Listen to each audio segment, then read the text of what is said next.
I'm Leo from PieProof Cycle Helmets. One of the best parts of my job is that I get to meet some legends from the cycling game. Today it's John Kennedy, and he was an absolute machine on the track. He has a list of achievements as long as both of my arms. After his track cycling career, John set up Kennedy Cycle Fit in Bayside, Melbourne. And while he was there, he fitted bikes to many riders from all walks of life, and a few notables like Baden Cook, and you may have. So as well as that, he also knows a lot about fitting bike helmets. And I spent a little time with him recently and learnt so much, and we thought it would be great to share that knowledge with riders in Australia and around the world. So today John is going to be fitting my PieProof helmet. It's magpie swooping season in Australia, so I've got the ear protectors on at the moment.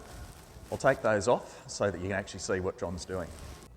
So to remove the ear protectors, just work a finger in, press it out, both sides, and then just pull the ear protector over the straps. Easy as that. So John has moved to beautiful Corumburra, which is in the western parts of Gippsland, and set up his new store, the bicycle fitting store. When I walked in, John, I just love the smell of new bikes and fresh rubber. Do you ever get sick of that? No, I actually don't notice it anymore. Don't you? People say that all the time when they walk in here. They can smell the rubber and stuff, but you get used to it. So What a shame. What a shame. But no, I like it. It's got plenty of room here. It's great. Yeah, you're looking really fit. Are you still spending a lot of time on the bike? I don't ride a lot. I actually ride electric bike now. Oh, do you? Yeah. Back when I raced push bikes, but since I've moved here, a lot of hills and things, and I like electric bikes. That's great. Good. Are they selling well out of your store? Yeah, that's probably one of the biggest things I've ever sold now lately in the last probably 5, 6, 7 years. It's been a big game changer just to sell electric bikes. Terrific. Yeah. Good. Now, I'd like you to fit this helmet to me, if you would, please. Yep. I've got this set up as I've set it up myself, and it's probably not very good. Yeah. So one of the things when you ride a bike, you can break your hand, you can break your foot, you can get a new one. They make prosthetic ones, but a head's very critical. And one of the biggest things with a lot of helmets, they're not very adjustable. So number one, when you wear a helmet, it's obviously got to be just above your eyebrows, maybe a centimetre and a half. But the biggest problem with a lot of helmets, the tethers hit with these adjustment things, that some of the helmets now are being made, these aren't adjustable. And that's a no-no. This strap here is so important, it's got to be under bone, under chin. So when you adjust the thing, like this one here at the moment, that's loose. And if you had a touchdown, that would come back and expose the front of your head here. So that's got to be more over the front of your head. It's good to have a helmet that's got like this, it's got a bit drop down at the back. Some helmets they don't have a lot of protection in the rear. But this particular helmet, I like it because the fact you can adjust this. And so these buckles here are going to be more forward. That bit there, more forward to the chin. We'll just adjust that a bit more there. And at the same time, pull this into the back of your head. This helmet's good because the straps are low at the back of the helmet, not over your ears. A lot of helmets, these straps go over the ears and you can't, and so it's got to be around your neck. When you wear a helmet around your neck's soft, so when you have a touchdown, your neck's got too much movement. Under bone, like an old World War I helmet, they have a chin guard, so when a bomb went off, it couldn't pull. And if you look at that now, that's not tight enough. I can get a little bit tighter. But correctly,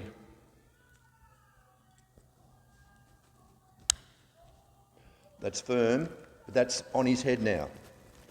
Because it's pulling under bone, can't go back. And then you do it at the back when you've got the straps low like that, it connects to the back of the head, forward, back motion, that's on his head. Doesn't get any better than that particular helmet, that's really good. It's got good ventilation. That's bang for buck, that's actually a good helmet.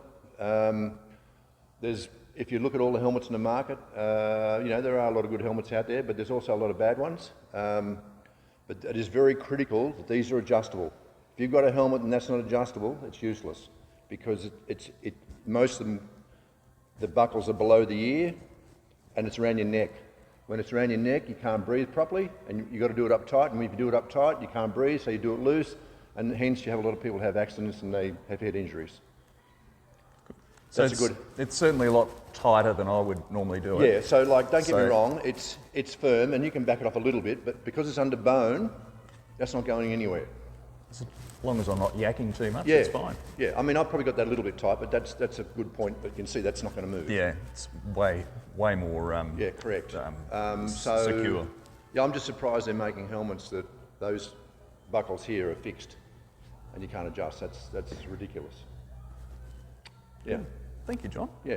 Really appreciate your time. Yeah, that's good. And thanks for sharing your Yeah. many years of knowledge. Yeah, with- and look, I've tested helmets people. like not by choice. I've had a couple of moments where I remember one day I had a big crash on the bike, and I had a helmet on, and I mean, it was just like, I was just like it was just a load because it like nearly broke my neck. You know, and it smashed the front. I mean, I didn't get head injuries, but you know, if I'd had one that was around my throat, it would have come back, and I would have had exposed my forehead, and I would have had head injuries. And I've seen a lot of people crash and have head injuries just for the fact they thought they were wearing their helmet properly and they're not. One of the faults with the shop is most people just walk in and sit on their head and say, "See you later." It's a very tricky thing to know how to fit a helmet properly. Okay, Terrific.